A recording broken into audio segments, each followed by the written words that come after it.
Samson. The other engines on Sodor were very busy, and they were all feeling overworked and very tired.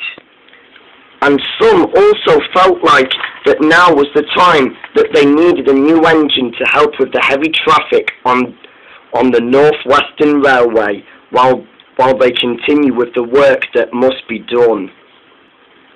One morning, Bertram the old warrior was racing down the line as usual.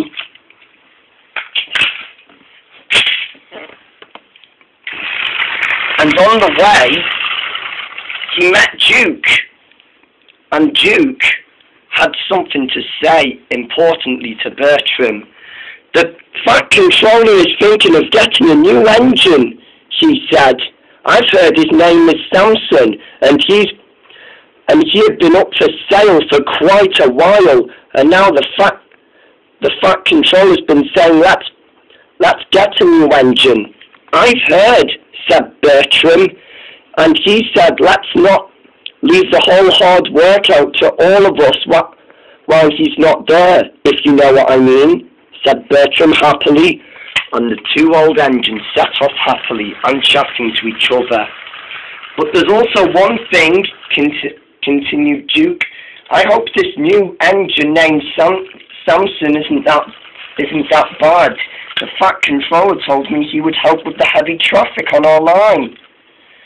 Just then the new engine arrived. "Here he comes," said Duke. I hope he isn't too bad," he said hopefully. "Are you talking about me?" hissed the new engine. "I'm a proud engine, and I'm looking for one of those. Speak up, you two." But Bertram and Duke just told Samson to fetch his own coaches. "Huh," he said, "I know my way around.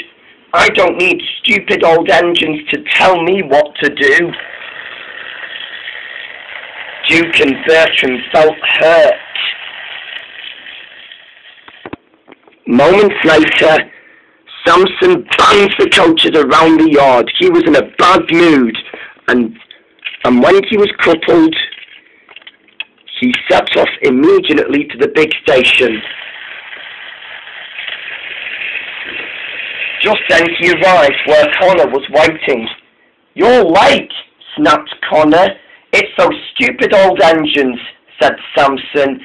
"Duke and Bertram also told me to fetch my own coaches," he said, "and made me cross." "You poor engine," sympathized Connor. "They can be really annoying sometimes. I really hope the Fat Controller would send them away." This made Samson very proud, but Connor didn't know that Samson thinks he's the only engine who is proud. But Samson thought he was really proud. Just then Samson hurried along. "Keep it up, old boy," said his driver. We need to make it to the other station." Samson winked at his driver and sped along the line. He wanted to go faster, and he knew he was doing his own thing. Soon Samson went up the hill, but soon his driver said, "Steady boy, we just need to fill up with water after we go." But Samson ignored his driver. Then there was trouble. Samson stopped. "What's happened?" he asked. "You have run out of water," said his driver, "and now we're stuck." Soon he telephoned for help. Meanwhile, back at the station, both Bertram and Duke heard the news, but Bertram was very cross with this.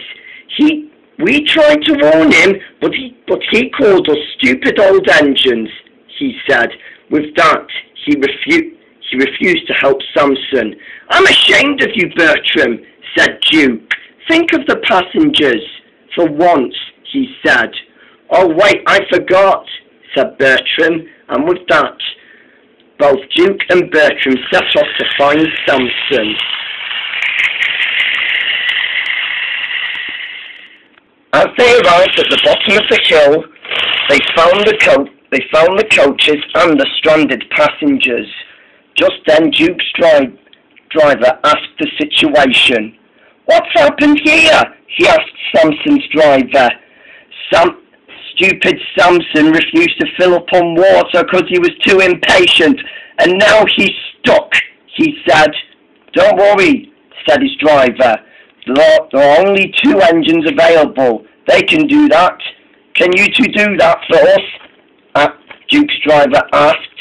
"Of course we can," said both Duke and Bertram enthusiastically. With that, they were coupled together, buffered up to Samson, and they pushed the train and Samson to the other station.